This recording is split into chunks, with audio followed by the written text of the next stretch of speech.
दरभंगा की मेधक अफसरशाही में बजा डंका।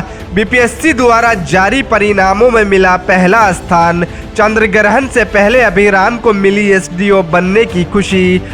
राज हाई स्कूल के प्राचार्य मिथिलेश कुमार जब शनिवार को विद्यालय बंद कर अपने भैरवपट्टी स्थित आवास के लिए निकले तो उनका फोन घनघना उठा। मोबाइल निकाल कर देखा तो छोटे पुत्र अभिराम कुमार की कॉल थी। पूछा, बेटा क्या हुआ? अभिराम ने उत्तर दिया, पापा मेरा चयन एसडीएम पद पर हो गया है। मिथिलेश कुमार की खुशी का ठिकाना नहीं था। जल्दी से घर पहुंचे तो पत्नी प्रतिभा कुमारी मिठाई लेकर दौड़ी आई। अभिराम को बीपीएससी की 67वीं बैच के रिजल्ट में 38वां स्थान और ओबीसी में प्रथम रैंक प्राप्त हुआ है। इस खुशी में अभिराम ने क्या कहा और उसके माता पिता और भाई के चेहरे पर कैसा उल्लास था, देखिए इस वीडियो में। कुछ अपनी सफलता के बारे में बताइए। जी, सफलता मुझे जो है अभी 67वीं बीपीएससी में रैंक 38 आया है और बिहार प्रशासनिक सेवा के लिए मैं चयनित हुआ हूँ और आपके समक्ष अभी हूँ। प्रीलिम्स, मेंस और इंटरव्यू की तैयारी मैंने अपने घर से ही किया है और सेल्फ स्टडी किया है और मार्गदर्शन मेरे बड़े भैया श्री अभिषेक कुमार जी ने मुझे मार्गदर्शन किया है और साथ में काफ़ी लोगों का इसमें योगदान रहा। हमारे ऑप्शनल वाले जो सर हैं, मैथिली के सर हैं नारायण सर, उनका बहुत बड़ा योगदान रहा मेरी सफलता में, तो इसके वजह से मैं यहाँ तक पहुँच पाया हूँ। आप इंजीनियर थे, जी। प्रशासनिक आने के लिए आप कैसे आपका विचार हुआ? जी, रुचि मुझे हमेशा से थी सिविल सर्विसेज में आने की, लेकिन मैं चूँकि इंजीनियरिंग बैकग्राउंड से था तो इंजीनियरिंग जॉब मैं कर रहा था बेंगलोर में। इसमें सबसे बड़ी जो भूमिका रही है वो मेरे भैया की रही है। उन्होंने ही मुझे प्रेरित किया कि जॉब के बाद भी आप तैयारी कीजिए और सिविल सर्विसेज जो आपका सपना रहा है उसको आप पूरा कीजिए। ये होते हुए सिविल सर्विसेज के लिए तैयारी करने में आपको कुछ कठिनाई भी हुई?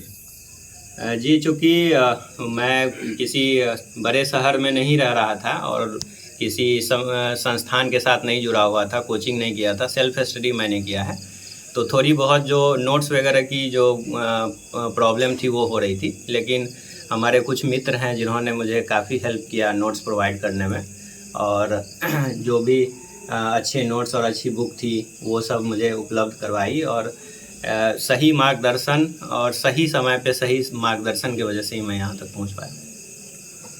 कुछ अपने जूनियर को संदेश दीजिएगा कि कैसे तैयारी करें? ये देखिए, बीपीएससी में अभी जो पैटर्न है, जिस वक्त मैं तैयारी कर रहा था 67th का, उस टाइम में जो पैटर्न था वो अलग था। अभी चूँकि बीपीएससी रिफॉर्म चल रहा है बीपीएससी में, तो इस रिफॉर्म में अभी अलग बुक्स और अलग स्ट्रेटजी अपनाने की ज़रूरत है। मैंने अपना जो प्रीलिम्स है वो लूसेंट और घटनाचक्र जैसी बुक पढ़ के इसको पास किया है, लेकिन अभी उतने भर से काम नहीं चलेगा। आपको एक अच्छा न्यूज़पेपर पढ़ना पड़ेगा, जिसमें अगर आप इंग्लिश मीडियम से हैं तो आप द हिंदू, इंडियन एक्सप्रेस पढ़ सकते हैं, जो मैं द हिंदू रेगुलर पढ़ता था। इसके बावजूद स्टैंडर्ड बुक फॉलो करना पड़ेगा, जैसे पॉलिटी के लिए लक्ष्मीकांत हो गया और जो हिस्ट्री का बुक है, मॉडर्न हिस्ट्री के लिए राजीव अहिर सर की बुक आती है, वो पढ़ना पड़ेगा। तो आप स्टैंडर्ड बुक पढ़ेंगे, एनसीईआरटी के बुक को आप थॉरली पढ़ेंगे, बार बार पढ़ेंगे, तो लगातार आप अगर पढ़ते जाएंगे तो आप सफलता निश्चित मिलेगी। अच्छा, आपके पिताजी राज हाई स्कूल के प्राचार्य भी हैं जी। उनको तो समय मिलता नहीं था, फिर भी कैसे उनका मार्गदर्शन आपको मिला? जी, पापा का अहम रोल रहा हमेशा। जो ज़्यादातर जो स्टूडेंट होते हैं उनको जो फैमिली से सपोर्ट नहीं मिलता है, मैं इस मामले में भाग्यशाली रहा हूँ कि मुझे कभी प्रेशराइज नहीं किया गया। क्योंकि मैं पहले से जॉब में था तो अमूमन होता है कि लोग बोलते हैं जॉब में थे, तैयारी कर रहे हैं, आप फिर वापस जॉब में चले जाइए।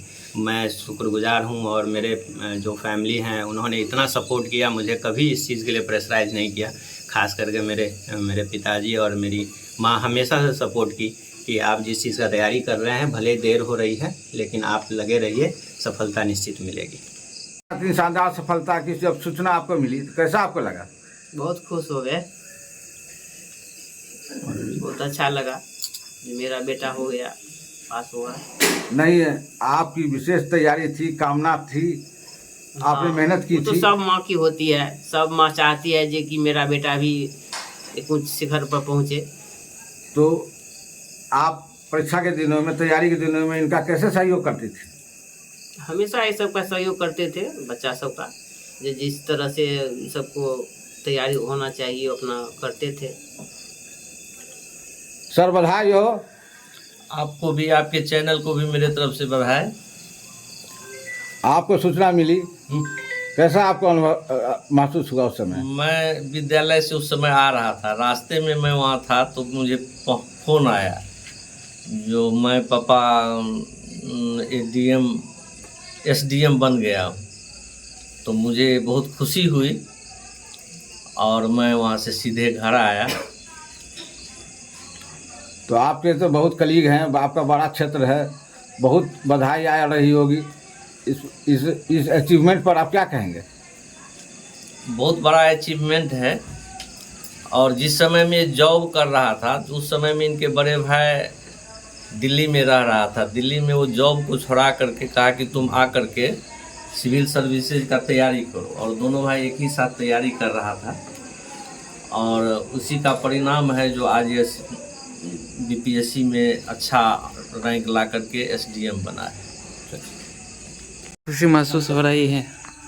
आज हम लोगों के लिए बहुत खुशी की बात है कि अभिराम जी का बिहार प्रशासनिक सेवा में बहुत अच्छे रैंक से चयन हो गया है। अभिराम जी ग्रेजुएट इंजीनियर है, अच्छी खासी नौकरी कर रहे थे और उसको छोड़ के इन्होंने डिसीजन लिया कि बिहार प्रशासनिक सेवा में इनको आना है। ये हम लोगों के लिए खुशी की बात है, उनके माता पिता के लिए खुशी की बात है, उनके चाहने वाले जितने भी हैं सबके लिए खुशी की बात है। आशा करते हैं कि इनसे प्रेरणा लेके और लोग भी इसकी तैयारी में आगे बढ़ेंगे और अपनी सफलता को आगे बढ़ाएंगे। भाई हैं, क्या कैसा महसूस हो रहा है कि बड़े भाई का अचीवमेंट बहुत पर? खुशी का बात है कि इतना अच्छा रैंक आया। इतना उम्मीद भी नहीं था कि इतना अच्छा रैंक आएगा, लेकिन जो निष्पक्ष तरीके से अभी बीपीएससी एग्ज़ाम ले रही है, कुछ वर्षों से पिछले साल पेपर लीक हो गया था, तो उसके बाद से बहुत निष्पक्षता के साथ सारा प्रक्रिया हुआ है। मेंस प्रीलिम्स सारा कुछ का कॉपी भी दिया गया, तो देखने को मिला कि क्या गलती है नहीं है। तो सबसे बड़ा तो मेरा धन्यवाद उन्हीं को है, श्री अतुल प्रसाद जी को, जो इतने अच्छे तरीके से उन्होंने लिया। दूसरा धन्यवाद हम देंगे श्री नारायण झा सर को, उन्होंने बहुत अच्छा मार्गदर्शन किया और जिसके कारण, और माँ पापा का तो है ही सबसे बड़ा रोल। तो आप भाई एसडीएम बन गए हैं, तो आपका क्या लग रहा है? आप भी उसी तरफ जाइए या फिर? नहीं, हम लोग साथ ही तैयारी कर रहे हैं। पहले शुरू से ही साथ ही तैयारी कर रहे हैं। मेरा कुछ मार्क्स से नहीं हो पाया, लगातार नहीं हो पा रहा है। पहले धांधली का भी उस टाइम में बात आया है, तो मेरा प्रीलिम्स ही नहीं हो पाया, तो इनका हुआ तो फाइनल रिजल्ट, पहला प्रीलिम्स था और फाइनल रिजल्ट हो गया।